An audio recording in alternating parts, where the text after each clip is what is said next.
Hello, and welcome to It's Not That Bad, optimistic podcast for optimistic people. That's Simone LaRue. We're optimistic movie reviews for optimistic people. What did I say?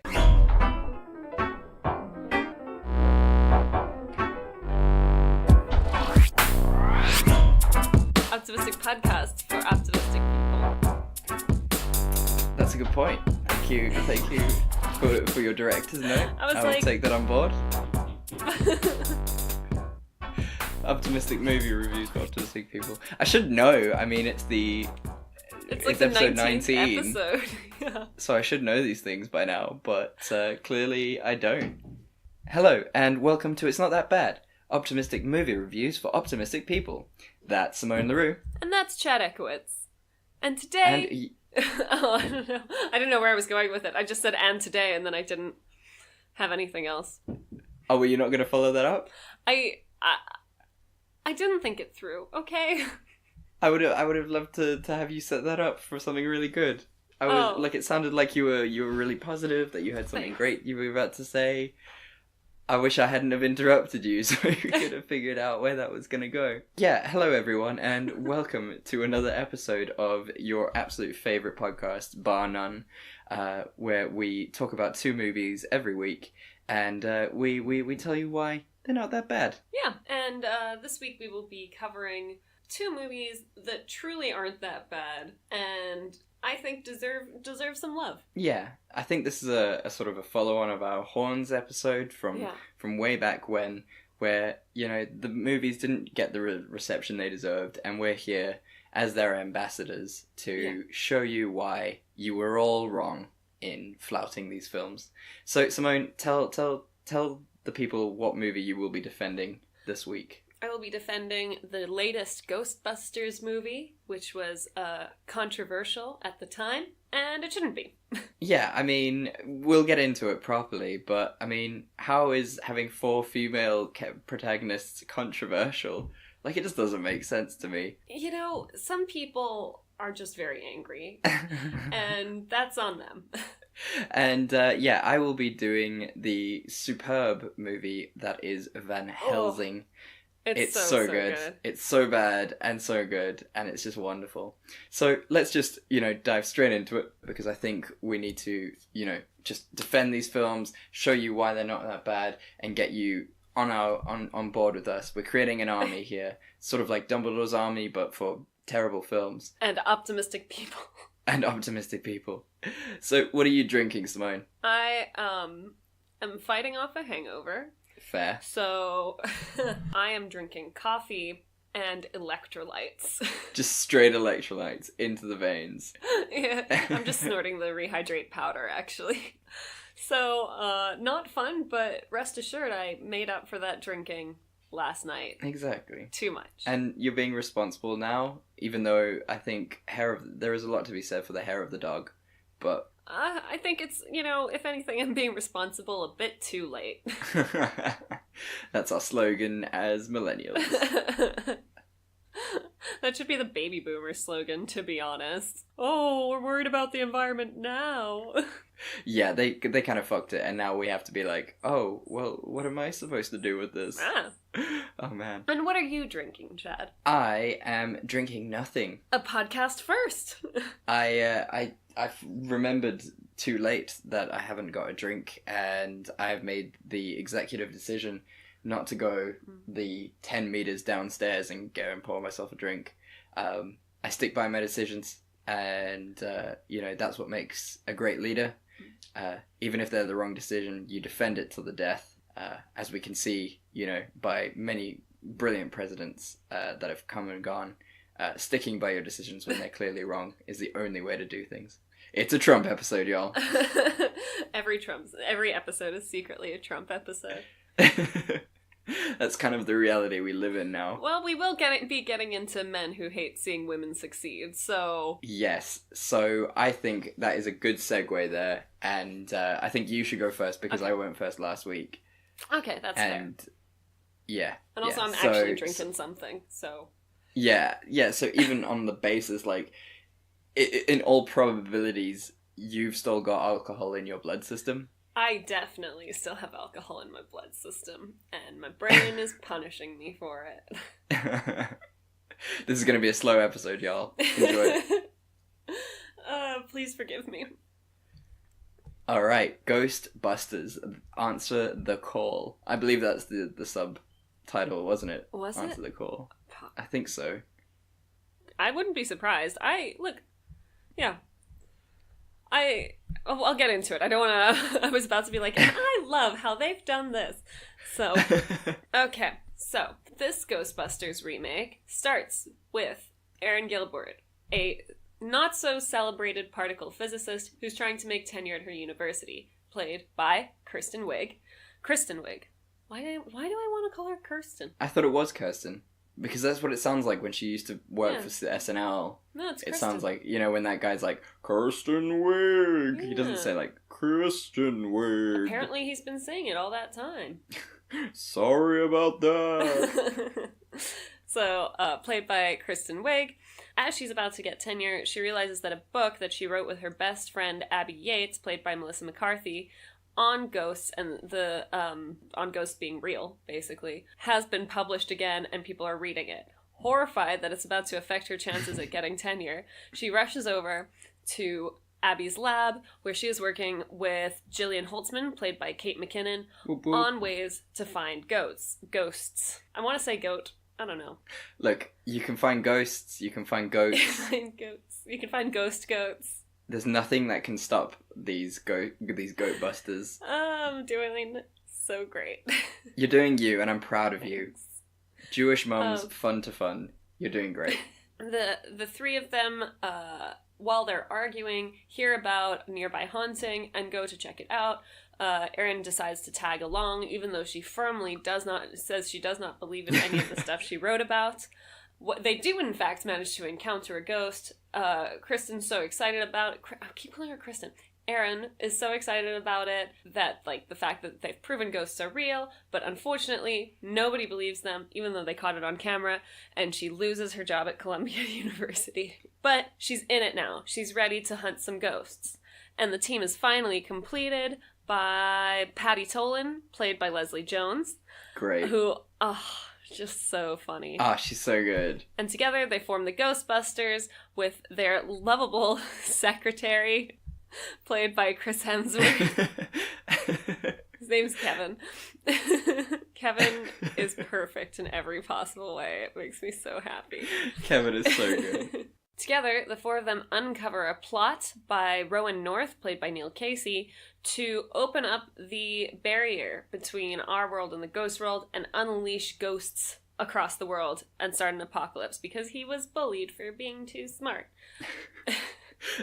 That's literally his reason. To be fair, I'm only finding that out now because I'm not gonna lie to you, I fell asleep halfway through this film. My parents like to keep their house really warm. Oh, shit. So it was just so toasty. Yeah. And they had reclining seats. So I was sleepy. Okay, what are you supposed to do? It's not my fault. There's literally no chance I could stay awake through the whole movie. No, definitely not. No. So if that's his justification, I'm excited to talk about that now. Oh, I sure am too. They managed to foil him turning on his machine to open the barrier at the last minute. He electrocutes himself on the machine, and the day is saved. Or so they think. Hey. Unfortunately, Rowan's ghost comes back and starts up the plot all over again using Kevin's body. He starts up the machine, the barrier is opened, ghosts start flooding into New York City. After a huge battle featuring some really cool weapons, they manage to save the day. After a heroic almost sacrifice where Melissa McCarthy throws herself into the closing portal, Kristen Wiig goes in after her. They manage to rescue them, and everybody's happy and everybody loves the Ghostbusters, and they can continue ghostbusting. No, that's nice. To be fair, it is a really lovely movie, and it is thoroughly enjoyable. And usually I'm not a fan of Melissa McCarthy. I just genuinely don't like her. I think, for me, her comedy is the same as the woman who plays Fat Amy in the Pitch Perfect films. Oh, Rebel Wilson. Rebel Wilson's. I think their comedy is, especially in film, is heavily reliant on their weight, which I don't think is fair or funny. Well, that's why I really liked this character. Yeah. Is that what you were going to say? Yeah, exactly. Like, that's exactly what I was going to say, because, you know, that's what was really cool about it. Like, her comedy was a lot more downplayed. It was a lot more verbal comedy than physical. Yeah. And it didn't really play at all on her weight, which I thought was really, really nice. Yeah. So I actually liked her in this film, which was quite a change. Fun fact, they were actually going to give her the role of Patty. Oh. Instead, like, so Leslie Jones, like, so it was all going to be swapped around. Mm-hmm. But then the director said that, like, he's had Melissa play those characters before in, like, his other movies, you know, like Bridesmaids and stuff. Yeah. And he kind of wanted to give Leslie Jones sort of the bigger personality role to, like, showcase her a bit. Oh, so that's cool. why, she's playing the slightly more subdued character, which I think is really, like, she did a really good job. All of them did a great job. Yeah, there's not one weak link in that sort of the quad team. Quartet? Ah, that's the word. Sorry, thank you. Couldn't think of the word quartet. That's fine. So I was gonna say quad duo. Quad duo. Before I thought quartet. So that's good. Well done. Here we are. Oh, God. We're all in this together. Let's have some fun. Together, everyone. It all relates back to High School Musical. And it never will ever stop doing that.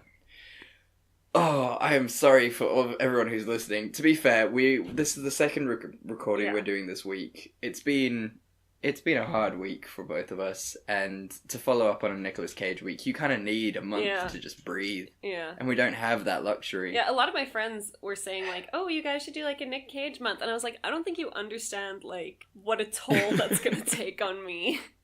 Just emotionally, like, Nicolas Cage is sort of a Horcrux in that respect. Like, you can't, like, you will end friendships over him because he's just such a heavy burden. Oh, God. So tell me, what were your main thoughts? Like, what's the main thing for you that you sort of felt about this film? Oh, so we were talking about the cast. I honestly loved the cast. I think, like, those four women are some of the funniest women on TV, especially Kate McKinnon. Yeah. Just, like, she's so spot on with, like, how she says things, her facial expressions. Like, it was such a joy to watch her in this movie. And then also, like, Cecily Strong comes on a bit later, and Cecily Strong is also just such a funny lady. And then I also like the fact that these characters weren't really sexualized in any way. Mm-hmm. Like, they're all wearing, like, comfortable clothes that make sense for their jobs. They're not super fitted. They're not super tight. Like, it's just it's just what they're wearing. And I love that. You really don't see movies with a lot of female characters where, like, they're not dressed a little sexy or, like, super feminine. Like, it was feminine, but it was, you know, high collars, loose clothes. It was really... I couldn't place my finger on why I felt weird, and then I realized, because, like, that's so uncommon. Which is kind of sad as well, that, like, it made you feel sort of... It made the film feel out of place because it's so unusual. And that's, I think, a really interesting commentary on the film as well. Because, I mean, you know, everyone knows that, like, a lot of people, men especially, hated it because it was for women. And I think each male, barring Kevin, who is perfect and a delight, every male in the film kind of categorizes a different type of male in the world, in the real world, who are sort of exactly the type of male who was against this film because it had four female leads. Like, the main villain was sort of doing his motivation because people were mean to him, and he's probably the kind of guy who's like, oh, I'm a nice guy, so girls should like me kind of guy. And then the guy from Columbia, the professor who wouldn't give Kirsten Wiig tenure, like, he's the guy who just has authority and doesn't believe that women can do anything. I mean, the woman's got fucking she commendation from Princeton. Yeah, she went to MIT, and he's like, oh, Princeton's not really a good enough recommendation. Yeah, and so, you know, I think, yeah, the men in this film are exactly the people who had problems with this film. I mean, really, is it, how is four female protagonists I a think, and a problem? lot of people also, like, said that their anger wasn't necessarily at the four female protagonists, but, like, at the fact that they were, like, fucking with the original source material. But, like, why not? That's the point of a remake. You, like, making the same movie with four dudes. Yeah. Like, I mean, they could have done it, but I think it would have been unremarkable and such kind of a waste. Yeah, exactly. And I mean, to be fair, Dan Aykroyd had a massive part in this film. He was either executive producer or something like that. So, you know, clearly it's not a problem if the people who were originally involved in the film didn't have a problem with it. All of them made cameo appearances. Which I thought was lovely. It was so, like, it was such a nice touch, actually. I thought it was going to be gimmicky, but it was, but in such, like, a lovely way. Like, the one of them who's playing the cab driver during the apocalypse, and he doesn't have driver clothes in. And he just, like, drives off, and he's like, I ain't afraid of no ghosts. And it was really good to see sort of the statue in the beginning in Colombia, and then when Bill Murray came in as someone who doesn't believe in ghosts, that was super good. Oh yeah, and then he like gets flung out the window, and Kate McKinnon goes like, "Oh, he wouldn't have made a good Ghostbuster. He wasn't Ghostbuster material." Yeah, it's so good. I mean, yeah, it was just like overall, it was just a really delightful film. Like, there's nothing sort of Blair about it, or, you know, yes, some of the jokes don't land, but that's not based upon them being women or anything like that. That's just because some jokes don't land all the time. Look, would I say it was like a brilliant film? No. But it was a perfectly entertaining way for me to spend my very hungover morning this morning. It was pleasant. It, like, you know, it was what it needed to be. I wouldn't say that the original Ghostbusters, I haven't seen it, but I'm betting it's also not like a award-winning, highbrow, like, every single joke lands perfectly every time movie. Like, it's just weird that, like, if they'd remade the film with men, it probably would have been basically the same, right? Like, some of the jokes wouldn't have landed, but people wouldn't have blamed that on the fact that it was a male cast. No, exactly. They would have just blamed it on a remake or whatever. Yeah, exactly. And it's not fair. No, I agree with you. And, like, it's so dumb that that's what your problem with the film is. I mean, we could talk about Ocean's 8 as well, and how that's a female reboot. But, like, who cares? Really? Yeah.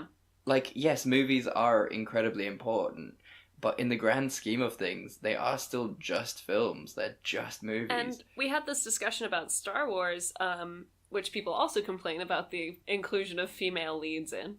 Yeah. And, you know, the thing is, you can't keep doing the same thing and expecting better results. Like, a lot of franchises need a breath of fresh air, and a lot of audiences are changing to the point where they're like, well, we don't want to see, like, 4 white dudes in jumpsuits doing stuff. Like... Yeah, exactly. That's really uninspired. Yeah, so... But no, I really liked it. I had a lot of fun with it, that movie. Yeah, it was really cute. It was really good fun. And I mean, Kevin alone, like, Kevin is just adorable. Chris Hemsworth... He's so fuck funny. When she asks him if he's put the sugar in her coffee, and he, like, takes a sip and goes, I hate coffee. And, like, Chris Hemsworth is such a good comedic actor, actually. And it's very underutilized because everyone just sees him as... Yeah. But there is, like, it's true because, I mean, in an earlier film of his, in Cabin in the Woods, like, he has that bit of comedic value. And it is so perfect. I think, for me, my favourite joke from him is, like, when Kristen Wiig was just like, do you want to pick up the phone? He's like, I cannot. It's in the fish tank. Or, like,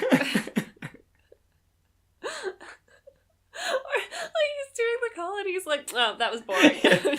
I didn't want to have that conversation. Oh, man. I read a theory online that Kevin in Ghostbusters is Thor, but Thor trying to keep a secret identity as a human. Oh, my word. like a Clark Kent.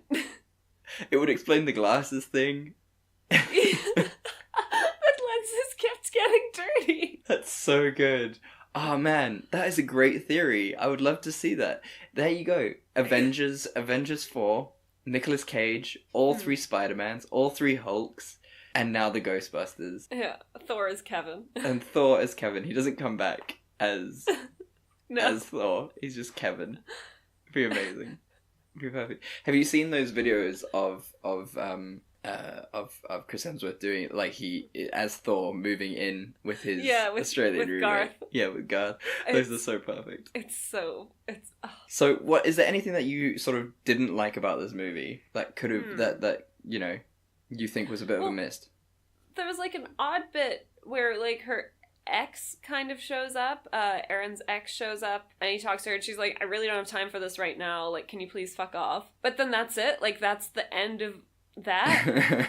It's like such a pointless scene. And like, I'm sure apparently the first director's cut was like 4 hours long. What? So maybe there's more backstory there. But then they should have just cut that bit out as well. Oh man, that is really weird. And 4 hours long Right? for a Ghostbusters film as well. That just feels intense. Yeah.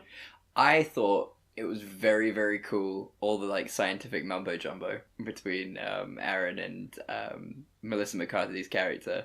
Yeah. That was great. So I really cute. loved that. I'm sure physicists were tearing their hair out. Yeah. Although I will say, the bit at the beginning where she's like trying to succeed in academia, and she like meets that woman who's like, "Oh, I don't believe in publishing. Like, journals ruin everything," which is like kind of true. But like, you still have to publish. And then she's like, "Oh yeah, awards are dumb too," and the woman's like, "No. Awards are the most important way to highlight good science." I was like, And like, you meet these assholes. Like, that's a real thing. And you always just meet these people and you're like, "Oh, I admire you so much." And they're like, I mean... oh. Actually, that's not true. A lot of scientists are really lovely people and, like, will be so charmed if you tell them that you love them. Oh, that's nice. That's a good profession. But you all, of course, do get the assholes. I mean, how could you not? Yeah. And also, like, there are, of course, a lot of old white dudes in science, like the one there who just will not help you, will make you work twice as hard to get what you should get. But yeah, academia is hard, and I like that the movie really captured that so well. Yeah, I thought that was a cool little thing, and it wasn't like a main thing, but it was really nice because people could relate to it as well. I think I really liked the mayor. The mayor is a great Never character. compare me to the mayor in Jaws. It's so good. It's so good. I think that's what's really nice about this film is that there's so many really good quotable lines. And we haven't had a good comedy like that in a really long time. Like, most comedies are like, oh, yeah, that's funny. But, like, I would say the last sort of good quotable comedy that immediately comes to my mind is Hot Fuzz. And that was, like, 2001. Yeah. I can't think of one right off the top of my head. Probably Deadpool. Yeah. But, like, yeah, the script was just so, like, tight and, like, well-written. Mm-hmm. The dialogue was so snappy. It was just a joy, honestly. Like, compared to some of the other movies that we have had to watch for this podcast. Yeah. This was so pleasant. It was fun. It was a fun film to do. Yeah. Right, so let's move on. What is the scene that could have saved it for you? I mean, I don't think it needed. Yeah. Tell me yours first. I'll come back to me. Circle back. So, give you time for inspiration to strike. Please. Well, I mean, I really liked the whole thing. Essentially, it's hard to do a sort of save the scene for a film that you actually enjoyed. But I would have liked to see more pushback from the people. Like, I know that everyone was like, oh, the ghosts that they're filming are fake and everything. But I think, you know, I haven't seen the original Ghostbusters, but the general feel that I get from the original Ghostbusters is that no one really believed them. And it was sort of very sort of, you know, hate from the general public, barring the few crazy people who actually believed in ghosts and had seen ghosts. And I think I would have... Yeah. I know we've just said don't rehash old ideas, but I think it could have been really, really good, especially with the political climate surrounding this film, if everyone kind of just hated them. Not just didn't believe in them, but just genuinely hated them for wasting people's time and things. it would have really added another sort of reason why you love them. Yeah. With that, what I liked was, like, they occasionally read comments on the Yeah. videos, which, like, are clearly also comments that they got, like, when people found out that a reboot was being made. That was funny. And it's just great, like, how they handle it. And they're like, no, like, don't read comments from people who have nothing better to do with stuff like that. Like, it was a very clear stab. Yeah, which I thought was great. Like, no one deserves that level of hate for just being women. No, especially Leslie Jones got a lot of backlash because she is black. Ugh. People were just especially horrible to her, and it's not fair. She's an amazing actress. She's so funny, and she contributed, like, she really added to the movie and helped make it what it was. Yeah, I mean, her scene in the booth when she's still a train conductor is fucking hilarious. She's just the guy's, like, being really weird, and she's like, cool. Yeah, I wonder what train he's getting on. So good. When that ghost gets on the train, when that ghost gets stuck on the train, and she's like, oh, he's going to Queens, he'll be, like, the third scariest thing on that train. That was great. That was a great line. Right, so let's circle back. Do you have one? I hope inspiration struck. Yeah, well, I don't know how I feel about this, but, like, I would have liked to see, I don't know, I feel like they could have done slightly better of a backstory for the bad guy than, like, oh, people were mean to me. But what I understood was basically, like, that was supposed to be parallel to what happened to Erin. She talks about how, like, she saw ghosts and she got bullied for it and stuff, and, like, nobody believed her, and, like, she was also super smart and got bullied and stuff, but she turned it into wanting to help people and, like, be nice, whereas, like, this guy just turned into a terrorist, which is what happens when smart, well-to-do white guys get bullied sometimes, not all the time. Yeah. And so I see it, like, I see why they went that way directorially, and also, like, why give him more screen time? But, like, looking past that, it does fall kind of flat. Yeah, I get you. Yeah. Because also, like, destroying the whole world is really cutting off your nose to spite your face. You know what I mean? Yeah, like, you're gonna get destroyed too. I mean, you're not thinking this. I mean, he was a ghost, so I guess he was gonna be fine. But, like, it's just, I think it's a bit of a jump to be like, I'm gonna use my physics degree to destroy the world. Yeah. And, like, it is very weird and weak justification for what he was doing. So, yeah, I agree with you there. A bit of a stronger one would have been good. But, yeah. Nice. Right, so, tell me, dear friend, bad film or bad director? Neither. Ooh. Hot take. Neither. No, I mean, it's a good film. No, the director is Paul Feig, who is also an actor. Oh, okay. Yeah. And you would have seen his directing work. Well, he did Bridesmaids. Oh, okay. Which, like, film. Not really a movie that I enjoyed, but, like, it wasn't a bad movie. Yeah, I enjoyed most of it, except for Melissa McCarthy. But, yeah, as we've discussed. Yes. He did A Simple Favor most recently, which I haven't seen, but it looks really good. Okay. That's the one that's got, what's her face? Anna Kendrick and... Oh, yeah. Blake Lively. Blake Lively, yeah. Yeah, that looks really intense. It looks like it could be good. He also directed a couple episodes of The Office and Nurse Jackie, both of which are really, really good shows. So, like, he's not a bad director. I think this film was really well directed. Mm-hmm. Everybody knew it was happening. Like, there were a lot of elements to bring into play, and it was really well done. And I enjoyed this film, and it's really nice being able to do a podcast episode where, like, I don't have to feel bad for being like, this guy's shit, his movie's shit, and he should feel shit. Yeah, but we're ambassadors for shitness. Yeah. We tell, we always want them to be better than what they have been. We're like the most supportive parents on the planet.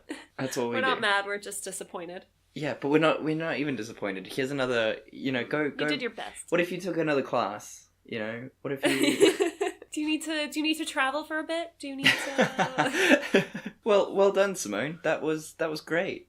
Thanks. That was, I feel like it was probably incoherent and babbly, but you know, it's amazing that I'm sitting upright. That's true. Like, I'm really surprised that you didn't just call it off and say, listen, I'm dying. Let's just postpone. I would have, but I'm back. Like, thank God for Rudy making me cheese toast and soup, which can cure most things. Boyfriend of the Year award. Well, yeah, I'm glad that you could do it. Especially, plus this is sort of uncharted territory for us, because it's not very often that we do movies that we actually have to defend. It's usually crap movies that we have to find something good about. So this is really odd for us to do. But yeah, well done. I'm proud of you. Thanks. I'm very excited for you to tell us all about Van Helsing, because I loved this movie. I am too. Well, let's be fair, I was, until I had to sort of dissect it and try and give you a plot summary, and then I was like, wait, this movie is actually really terrible. It's insanity. So, Van Helsing. Oh man, what a film. So this plot synopsis is interesting, so just bear with me, because I've left some things out. Okay. It's the 19th century, and we join Van Helsing, played by Hugh Jackman, and his partner in crime, Carl, played by David Wenham, to kill Dracula. Dracula, played by Richard Rochburgh, something like that, wants to increase his ranks by giving his unborn children life.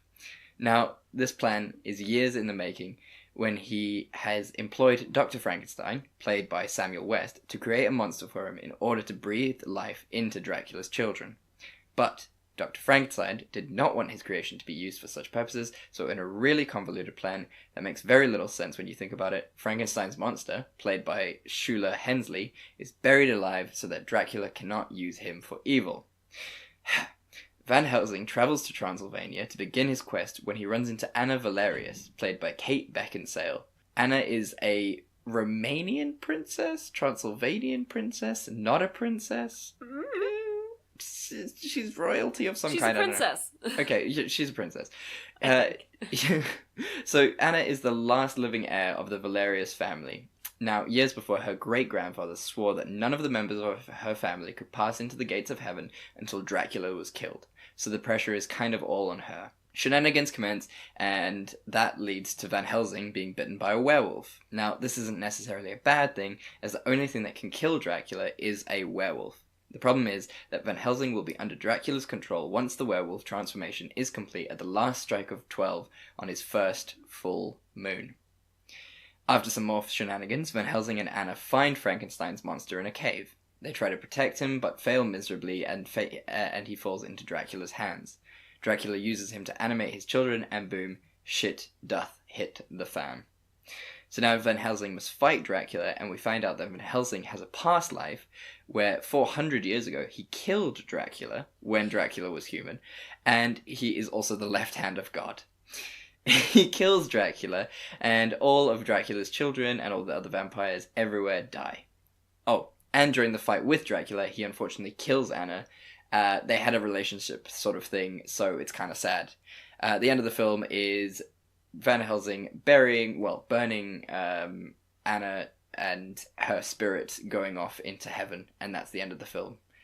And that is the insanity that is Van Helsing. And yet, it's so enjoyable. It is really, really enjoyable. Now, I watched this film again at I put this film on at about 9 o'clock last night, and it got to 11:30, and I was still amazed and perplexed that the film was still going on. I did not realize how long this film was. There's a lot to it. Yeah, there are so many different elements, and I think that's kind of what's cool about it, even though it's really, really complicated in sort of, the fact that you've got the A plot, which is essentially Van Helsing has to kill Dracula, but then you've also got the B plot, which is Anna and her, family and their restriction into hell, and also the fact that Dracula is actually his, half-sister, or half-brother, sorry. It's all fucking weird. So I think the reason that maybe you and I both enjoy it so much is that we watched it when we were both pretty young. Like, I must have been, like, 11, 12. Yeah, probably. So, like, I think it introduced us to a lot of fantasy tropes that now we know are very common. Yeah. But at the time, it was so fucking cool. It's, like, this badass, like, there have been a lot of iterations of Van Helsing over the years, even though the one in the Dracula book is pretty underwhelming. Yeah, for real. He's, like, some old dude with a briefcase. But, like, you know, this cool vampire hunter, and then, like, this cool chick who, like, has a sacred mission and wears corsets and has perfect hair, and then, like, there's a ball, they go to a ball at Dracula's castle, and they're all dressed up for that, and, like, then there's, like, a werewolf and her hot werewolf brother, like, he's really good looking. He is really, really good looking. And, like, that happens, and, like, then there are townsfolk that they need, like, it's just, it's so much in one movie. Yeah, it is a lot of tropes condensed into one, and it's complicated, and it makes it so much more complicated than it needs to be. But it's all just so good. I think, like you were saying, that ball scene and is one of the most iconic scenes ever. Like, it's just so cool. Like, that's what I imagine, like, an Anne Rice ball to be like. Yeah. You know, we'll link that in the footnotes as well, but every year... I'd love to go. That's my dream. Right? Every year, Anne Rice has a ball in New Orleans. A vampire ball, yeah. A vampire ball. And that's what I can imagine that ball would be like. One of the other iconic scenes that I'll never, ever, ever forget is that scene sort of relatively in the beginning when Van Helsing is being, like, tossed around by one of Dracula's wives, and they basically have to run it out to see who will get to the holy water first, whether Dracula will get to the... whether Van Helsing will get to the holy water before the wife of Dracula can get him, and, like, the tense situation that puts them in, and it's just a really cool scene. The ball is amazing. And you've got the cool sidekick monk who's, like, great comedy relief, but also, like, really useful and smart, and, like, it's everything that you kind of, like, secretly want a movie to be. Yeah. Like, yeah, you could watch an Oscar-winning movie, or this just ticks, like, it's like candy for your brain, you know? It really is. It just, like, ticks all the boxes. It's not good, but it lights your brain up like a fucking Christmas tree. Yeah, it is the film equivalent to Candy Crush. Yeah. Like, that is all it is. It is Candy Crush for film. And I mean, it is perfect. Like, it's never going to go down in the annals of history, but it is perfect for, like, a Sunday viewing. You've got your lunch or your dinner. Like, you've just got, like, a burger and chips or a pizza. Yeah. What film are you going to put on? Are you going to put on The Curious Case of Benjamin Button? Fuck no. You're going to put on Van Helsing. You're going to grab a beer, and you're just going to have the best afternoon ever. Fun fact, my sister, working as an extra... she did a film that Kate Beckinsale was in. Oh, yeah. So she saw Kate Beckinsale in real life, and she was like, her hair is actually that flawless. Like, that is amazing. She is just a beautiful, beautiful woman. Oh, she is perfect, and I mean... I love her. Like, her costume, and it is always one of the funniest things for me, is her costume is a bit ridiculous in this film, and but so is every single female character in any fantasy. It's like men will get crazy armor that's, like, heavy and crazy and whatever, and women will get, like, a bikini. Yeah. Like, why is she wearing a corset? Like, that is not gonna, you know, sort of give her freedom of movement that she needs when she's fighting Dracula. Damn, she looks so cool. I mean, it's very sort of Devil May Cry, Witcher vibes, which are just fantastic. And also, like, that is also one of my, going back to the ballroom, like, that's one of my favorite things in fantasy, where, like, somehow they find a way, there has to be a dance where all the characters get dressed up, and then there's intrigue and waltzing. I love it so much. It is really good, and now you bring that up, it does seem a bit silly. Like, how did Dracula find a dress for her that quickly? Like, how did he know her size? Did he just have one lying around? Yeah. Like, does Dracula just have a seamstress that he's just like... Did his wives help him out? Yeah. Were they like, no, not that color with her skin. Are you fucking nuts? This is going to be my new bride. We need to make it perfect. He was such a good villain as well. Oh, man. Right? Just... Here's the thing. Here's why I think, like, this movie succeeds where a lot of shitty fantasy movies fail, is you get the sense that it's not being taken too seriously. Yeah. Like, all of the actors know that they're playing a character, like not a human being, but like a character. And they just play those characters. They're like, this doesn't have to be deep. This doesn't have to be gritty. Like, I'm just gonna play this, like, cool, badass vampire hunter with, like, a weird past, and I'm not gonna get too into it. And, like, the guy who plays Dracula is like, this guy's ridiculous a little bit. He's very dramatic. I'm just gonna play that up and be sexy. And it kind of works, and it just works really well. Like, he's also just super funny. Like, he's got some really good quippy lines that always just make me really laugh. Like that whole thing where like he just like stabs himself, like where when Dr. Frank just like stabs himself and he just like walks towards him. It's just so good, and like it's sort of like the birth of steampunk in a way, like fantasy steampunk. It is very steampunky, actually. Yeah, and I think all the characters, there's not a single weak actor in this. Even fucking Igor is perfect. He's so funny. Do unto others before they do unto me is just one of the funniest lines I've ever heard of. And like watching it last night was the first time that I actually heard him say it. Because like before I was just like, oh, he's just saying the normal line. And I was like, oh, that's really, really brilliant. Yeah. I think my only sort of criticism of this film, and it's so slight, is that the monk friar guy solicits sex for saving that lady. Yeah. That I was just like, okay, that's not great. I mean, she does seem pretty, like, consenting, you know? Oh, yeah. Like, she's not coerced. But can you imagine that? It's like, someone's just saved your life, and they're just like, hey, we want to do sex. Yeah. And, like, I'm busy. Today? Now? Really? Jesus, I just almost died. I don't know. Like, I'm not feeling really sexy about it, to be honest. No. That's always, like, my thing with movies, though, is that, like, trope where, like, they're just out of the danger, or, like, or they're about to go into danger and they kiss, or, like, they have sex or whatever, and you're just like, dude, that should be the furthest thing from your mind right now. Yeah, for cheesy, for real. Yeah.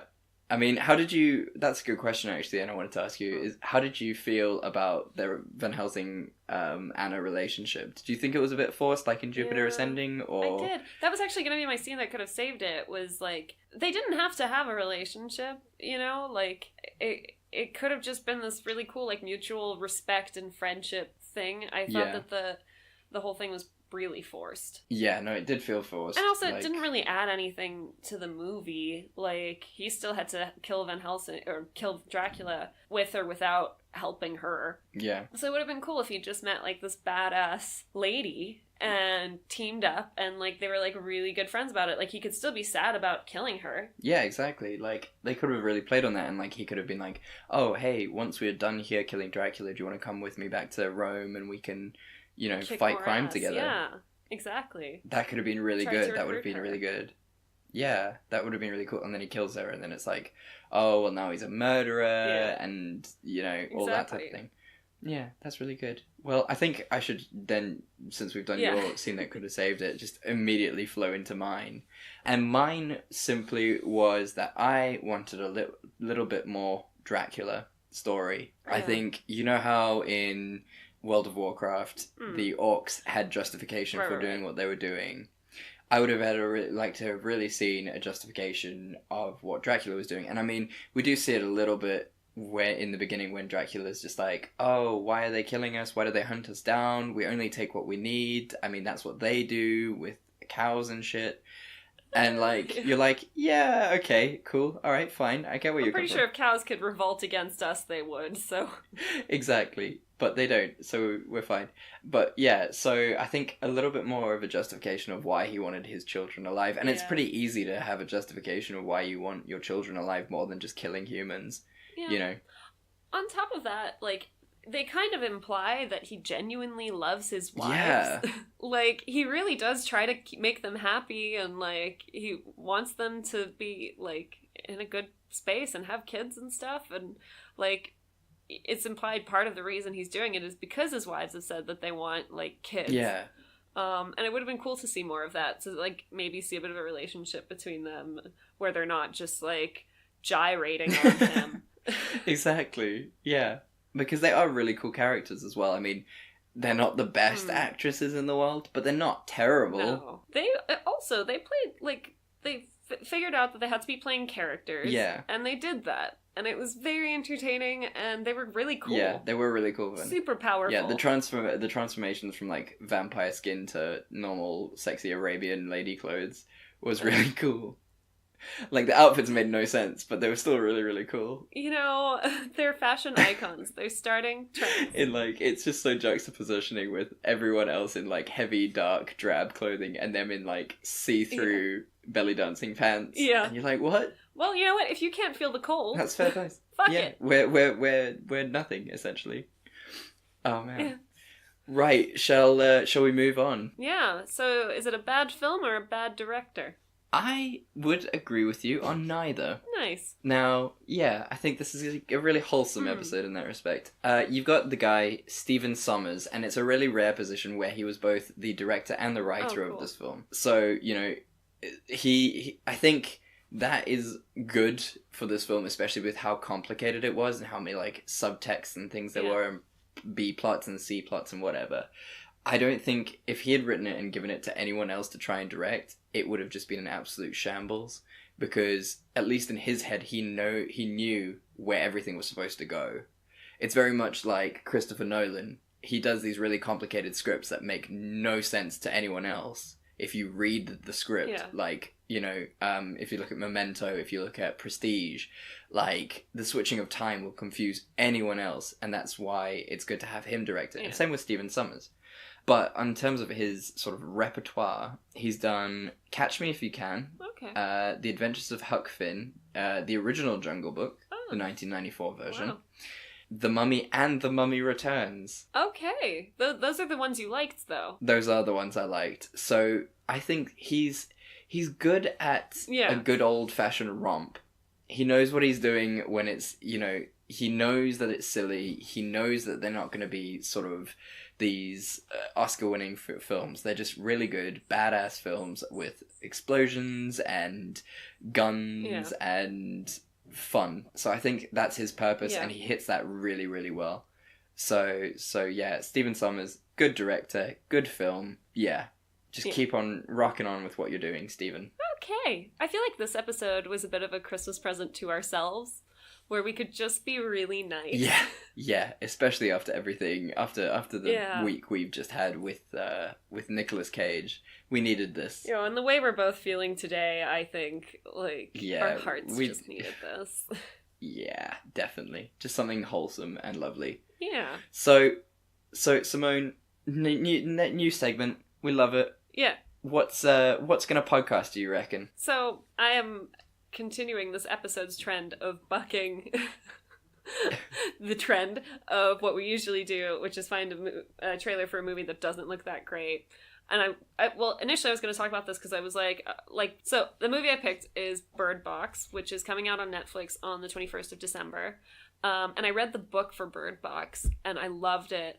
But I always said, like, I don't think it'll translate well to film, because the whole concept is, like, there are these creatures that you can't look at, or else you'll, like, go crazy and, like, kill yourself and kill people around you. So I couldn't figure out how on film they would then sort of have you, because the reason the book is scary is, like, you can't see anything through the character's eyes. Like, the character's relying on their other sentences, like, the fear of the unknown is so real, and I wasn't sure how that would translate to film, where, like, you're not seeing stuff through the character's eyes.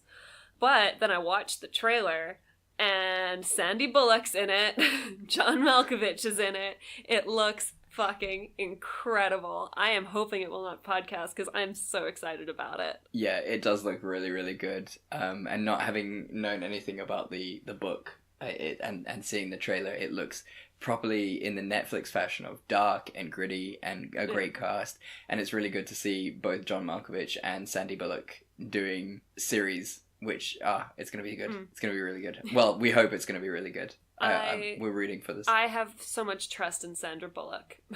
I mean, we have to. Yeah. In Sandy we trust. In Sandy we trust. And what trailer is going to podcast for us? Okay, now I know for a fact that this is going to podcast. There's no question about it whatsoever. Secret Life of Pets 2. Not even the first one, which looked funny but was an absolute disappointment. Yeah. Like, I don't understand why there is a need for the second one now. Like, I understand with Toy Story 4, yes, all 3 Toy Stories were incredible, so you have a 4th one. I understand with Lego Movie 2, because the first Lego Movie was awesome. So good. But this was an absolute failure of a animated film. I don't know, maybe it did really well with young children, you know? Like, that's the intended audience. Maybe, like, fucking 3 to 5-year-olds loved it. I mean, I don't know any 3 to 5-year-olds, so I can't comment on that. But, you know, it just looks like more of the exact same. It kind of looks like the blooper reel of the first one and what they kind of had to cut out. I don't know, like, what they're going to do for it. But what we'll do is, when the movie is released, we'll get a 3 to 5-year-old on this show, and we'll see what they have to say about it. That sounds adorable. To be honest with you, it'll probably be a better podcast than what we are doing now. Just interviewing 3 to 5-year-olds on what they like. Tell us, what were your thoughts on this? Do you want to do the introduction? That would be so cute. Please, let's get a little really kid cute to say our introduction. Let's do that. I think that's the future of this podcast. Oh, that would sound so That's the dream. Sweet. So, if you're listening to the podcast and you have a 3 to 5-year-old, and you're willing to let us borrow it for a little bit, that'd be great. Well, I don't want to gender it. I don't know. Yeah, true. So, Simone, somehow, against all odds and thoughts and feelings, we have done it again. My God. Look at us. Thank goodness for that. I mean, I'm proud of you for staying not dead during this one. You're an absolute trooper. And I am really proud of you for that. Thanks. I'm proud of me too. Right, so Simone, I'm excited to hear what you want to do next week. So tell me, tell everyone, tell the team. So we know you guys have been waiting for it, and we're finally gonna start doing Christmas movies. Oh yeah! Which I am so excited about. Oh man. I love bad Christmas movies, you guys. I'm so happy. It tis the season to be jolly, and we're gonna be the jolliest people about this. It's gonna be so bad and so good. Especially Christmas movies about career women who meet handsome men and then discover the true meaning of Christmas. Which is the theme of our next movie, which will be A Christmas Prince. It just sounds bad. Like, oh man, I'm so excited. I'll tell. I mean, what can you say? It's on Netflix. What can you say? So it's an easy find. Yeah. Oh my God. And what movie will you be doing? Now, I'm sorry to have to do this to you, but you know what? It's a punny name, and I am such a sucker for a good pun. So we're gonna be doing Santa Claus. Now, before you go, hold on, that just sounds like any movie ever. No, it's not, my friends. That is Santa spelt the normal way, and Claus spelt C-L-A-W-S. So yes, it's a movie about Christmas cats. So be ready. I'm so excited. I hate animal movies so much. I can't believe you're doing this to me. Yeah, I'm sorry. I am really, really sorry. But they're cats, so so young Oliver can watch it with you. I do love cats. I just hate it when they talk. I'm hoping they won't talk. I haven't even watched the trailer or anything for this, okay. So hopefully they won't talk, and we'll see what happens. We'll see. But yeah, get in the spirit, everyone. Get your Christmas slippers on. Get your Christmas jumpers on. Yeah. And let's Unless get this. You're in South Africa and it's the middle of summer. Yeah, don't do that. Don't wear a jumper. Yeah, or if Christmas is not your vibe, we're just doing Christmas movies true. Because, you know, it's kind of the whatever's on Netflix, and they're always terrible, you know. But if you know of any good bad Hanukkah movies for us to do, or any other holiday movies, we'd be more than happy to cover them. Yeah. It's just Christmas movies tend to be a special brand of bad that's so good. Exactly. But yeah, please send in your suggestions. That would be great.